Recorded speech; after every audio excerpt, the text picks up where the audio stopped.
गांव के बीचों बीच एक बहुत बड़ा मकान था। उसमें रहता था घमंडी सेठ राजा सिंह। सेठ राजा सिंह बहुत अमीर था। उसके पास बड़े बड़े गोदाम, ढेर सारा अनाज, बहुत सी जमीन और बहुत से नौकर।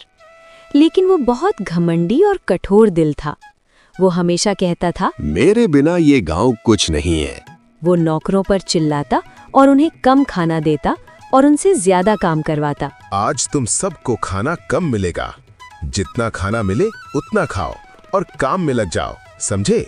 सेठ राजा सिंह का उनमें से एक मुख्य नौकर था रामू। ईमानदार, मेहनती और बहुत समझदार।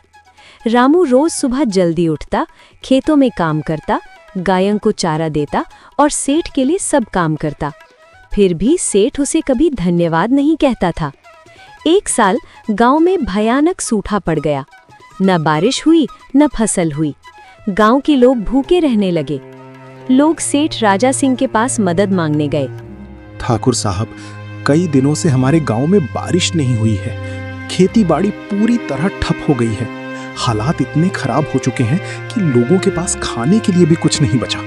बच्चे भूखे सोने को मजबूर हैं। ऐसे मुश्किल समय में इस गांव में सिर्फ आप ही हैं जो हमारी मदद कर सकते हैं। अगर आप हम गांव वालों पर दया करके थोड़ा अनाज बंटवा दें तो हम जीवन भर आपके आभारी रहेंगे। सेठ हंसते हुए बोला, यहाँ कोई अनाज नहीं है। तुम सबको कीड़े मकोड़ों की तरह ही जीना होगा। अब समय आ गया है कि तुम गांव वालों को पता चल जाए कि असली ताकत किसके पास है। चलो अब यहाँ से दफा हो जाओ। और उसने दरवाजा बंद कर दिया। रामू ये सब देख रहा था। वो बहुत दुखी हुआ। रात को उसने सोचा, अगर सेठ नहीं बदला तो पूरा गांव खत्म हो जाएगा। लगता है अब मुझे ही कुछ करना होगा, वरना गांव के लोग भूख से मर जाएंगे। मुझे अभी जाकर मालिक से बात करनी होगी। अगले दिन रामू ने सेठ से कहा, मालिक, मुझे लगता है कि कल हमने गांव वालों को मना करके ठीक नहीं किया। हमें उन्हें अनाज बांट देना चाहिए। कहीं ऐसा ना हो कि लोग भूख से तड़पने लगे। आखिर इस गांव के लोगों की मेहनत से ही हमारा ये महल खड़ा है। महल के नौकरों के परिवार भी इसी गांव में रहते हैं। मालिक, थोड़ा दया करिए। मुसीबत के समय अगर हम अपने ही लोगों का साथ नहीं देंगे तो फिर इस दौलत और शान का क्या फायदा? सेठ घमंड में बोला, तुम अपने काम से काम रखो। ज्यादा दयावान बनने की कोशिश मत करो। गांव के लोग अगर भूखे मर भी रहे हैं तो वो उनके अपने कर्मों का फल है।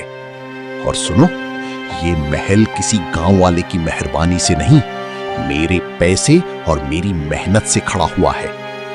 अगर तुम्हें उनसे इतनी ही हमदर्दी है तो जाओ, अपनी मेहनत की कमाई गांव वालों में बांट दो। ये सब मेरा कमाया हुआ है, मेरा। अब ज्यादा बहस मत करो और यहां से चले जाओ। अगली रात फिर से रामू को नींद नहीं आई। वो बस यही सोचता रहा कि गांव वाले कैसे रह रहे होंगे, कहीं बच्चे भूखे तो नहीं सो रहे होंगे। तभी रात को रामू चुपके से महल के गोदाम में जाता है और एक कट्टे में बहुत सारा अनाज निकाल लेता है। फिर वो धीरे धीरे महल के पीछे वाले रास्ते से गांव की तरफ निकल जाता है। रामू गांव के हर घर के बाहर थोड़ा थोड़ा अनाज रख देता है ताकि किसी को पता ना चले कि ये अनाज कौन रख कर गया है।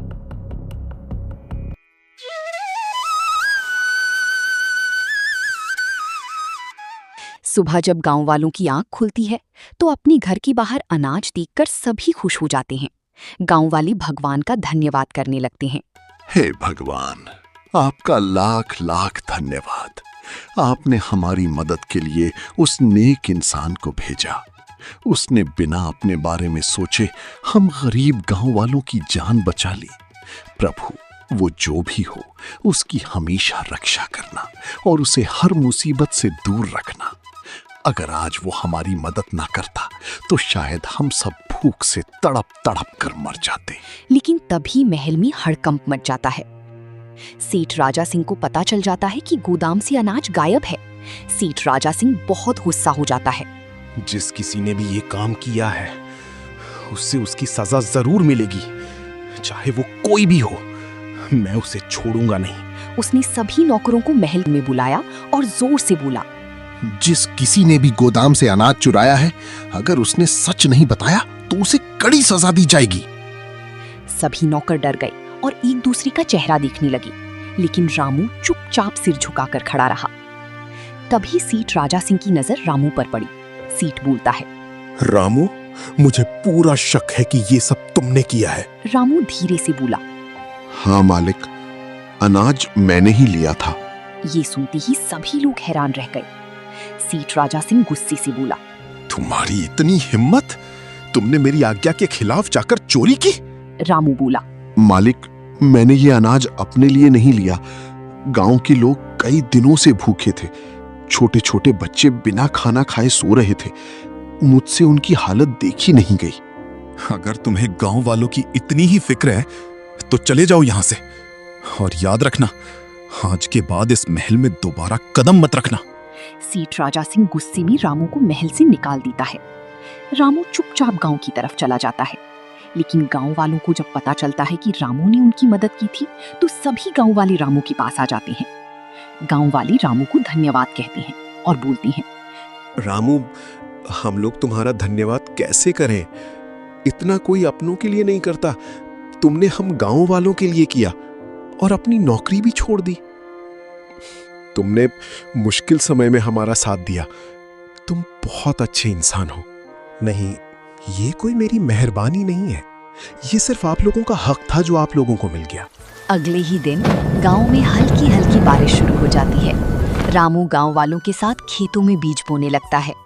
देखते ही देखते 2 दिन बाद पूरे गांव में फिर से हरियाली लौट आती है। खेत लहलहाने लगते हैं और गांव वालों के चेहरे पर फिर से मुस्कान आ जाती है। रामू भी गांव वालों के साथ बहुत खुश था। अब गांव में कोई भूखा नहीं सोता था। सभी लोग मिलजुल कर मेहनत करते और खुशी से अपना जीवन बिताने लगे। लेकिन उधर महल में सब कुछ धीरे धीरे बर्बाद होने लगा। जब से रामू महल छोड़कर गया था, तब से महल में एक के बाद एक नुकसान होने लगे। कभी गोदाम में अचानक आग लग जाना, तो कभी खेतों की फसल खराब हो जाती। नौकर भी धीरे धीरे महल छोड़कर जाने लगे। सबसे बड़ा दुख तब हुआ जब सेठ राजा सिंह का इकलौता बेटा अचानक बहुत बीमार पड़ गया। बड़ी बड़ी वैद्य और हकीम बुलाए गए, लेकिन किसी की दवा काम नहीं कर रही थी। सेठ राजा सिंह दिन रात परेशान रहने लगा। उसे समझ नहीं आ रहा था कि आखिर उसके साथ इतना बुरा क्यों हो रहा है। एक रात महल की पुरानी बुजुर्ग नौकरनी, मालिक, जब से आपने उस नेक दिल रामू को महल से निकाला है, तब से महल में कुछ ना कुछ नुकसान हो रहा है। गरीबों की बद्दुआ बहुत बुरी होती है। ये सुनकर सेठ राजा सिंह चुप हो गया। उसे धीरे धीरे अपनी गलती का एहसास होने लगा। अगली सुबह सेठ राजा सिंह पहली बार अपनी महल से निकलकर गांव की तरफ गया। वहां उसने देखा कि रामू गांव वालों के साथ खेतों में मेहनत कर रहा था और सभी लोग उसे बहुत सम्मान दे रहे थे। सेठ राजा सिंह धीरे धीरे रामू के पास गया और बोला, रामू, मुझे माफ कर दो। मैंने घमंड में आकर बहुत बड़ी गलती कर दी। रामू धीरे से मुस्कुराकर बोला, कोई बात नहीं सेठ राजा सिंह, इंसान से गलती हो जाती है। सेठ राजा सिंह शर्मिंदा होकर बोला, रामू, चलो वापस महल में। महल को तुम्हारी बहुत जरूरत है। रामू गांव वालों की तरफ देखकर बोला, नहीं मालिक, अब मेरा मन गांव में ही लग गया है। यहाँ के लोग मुझे बहुत प्यार और सम्मान देते हैं। अब यही लोग मेरा परिवार बन गए हैं। एक गांव का आदमी बोला, रामू ने मुश्किल समय में हमारा साथ दिया था मालिक, हम इसे कहीं नहीं जाने देंगे। ये सुनकर सेठ राजा सिंह की आंखें नम हो जाती हैं। उसे पहली बार एहसास होता है कि असली दौलत पैसा नहीं, बल्कि लोगों का प्यार और भरोसा होता है। तभी सेठ राजा सिंह गांव वालों से हाथ जोड़कर माफी मांगता है और बोलता है, मैंने घमंड में आकर बहुत गलतियां की। अगर हो सके तो मुझे माफ कर देना। गांव वाले भी बड़े दिल वाले थे। उन्होंने सेठ राजा सिंह को माफ कर दिया। उस दिन के बाद सेठ राजा सिंह पूरी तरह बदल गया। अब वो गांव वालों की मदद करने लगा, गरीबों को मुफ्त अनाज बांटता और सभी के साथ अच्छा व्यवहार करता। धीरे धीरे उसका बेटा भी ठीक होने लगा और महल में फिर से खुशियां लौट आईं। अब गांव और महल के लोग मिलजुल कर खुशी से रहने लगे और रामू गांव का सबसे सम्मानित इंसान बन गया। जो इंसान दूसरों की मदद करता है, भगवान हमेशा उसका साथ देते हैं। घमंड और लालच इंसान को बर्बादी की तरफ ले जाते हैं, लेकिन दया और अच्छाई हमेशा खुशियां लाती हैं। तो दोस्तों, अगर आपको वीडियो अच्छी लगी हो तो वीडियो को लाइक और शेयर कर दें और हमारे इस चैनल टूनी टून्स को सब्सक्राइब कर लें। आपके लिए ऐसी और अमेजिंग और इंटरेस्टिंग वीडियो लाते रहेंगे।